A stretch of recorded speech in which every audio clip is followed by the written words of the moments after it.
19 years వరకు నట్టలు అనేటువంటి కడుపులో ఉండి మనకు చాలా ఇబ్బందులు జరుగుతుంటాయి. కాబట్టి ఈరోజు మన యొక్క ప్రభుత్వం నట్టల అనేటువంటిది ఏర్పాటు చేయడం జరిగింది. 1 ఇయర్ నుండి 19 ఇయర్స్ పిల్లలకు కంపల్సరీ నట్టల మందులు అనేటువంటి 1 ఇయర్ నుండి 2 ఇయర్స్ పిల్లలకు హాఫ్ ట్యాబ్లెట్, 19 ఇయర్స్ పిల్లలకు ఫుల్ ట్యాబ్లెట్ అంటే 400 mg ట్యాబ్లెట్ ఆఫ్టర్ మీల్స్ నమిలి మింగి వాటర్ తాగడం అనేటువంటిది జరుగుతుంది. ముఖ్యంగా నట్టలు అనేటువంటి పిల్లలకు ఎదుగుదల ఉన్నటువంటి పెరిగే పిల్లలలో కూడా ఎక్కువగా కనబడుతుంటాయి.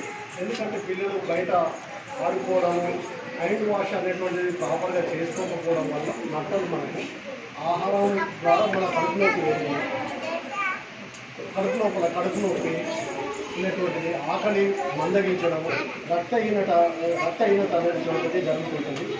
ఇంకప్పుడు వాళ్ళ పిల్లల లోపల ఎదుగుదల కూడా ఈ నట్టల వల్ల చాలా ఇబ్బంది పడుతుంటారు. ఎదుగుదల ప్రాపర్గా ఉండదు. అందుకని మనం కంపల్సరీ హ్యాండ్ వాష్ అనేటువంటిది చాలా ముఖ్యమైనటువంటిది. అన్నం తినే ముందు ప్రతి ఒక్కరు కూడా చేతులను శుభ్రంగా కడుక్కోవాలి. వాష్రూమ్కి వెళ్ళినప్పుడు అందరూ కూడా సబ్బుతో చేతులను వాష్ చేసుకోవడం అనేటువంటిది చాలా ఇంపార్టెంట్. ఇప్పుడు ప్రతి ఒక్కరు కూడా నట్టల ట్యాబ్లెట్ 400 mg ఆల్బెండజోల్ ట్యాబ్లెట్లు నమిలి మింగి వాటర్ తాగాలి.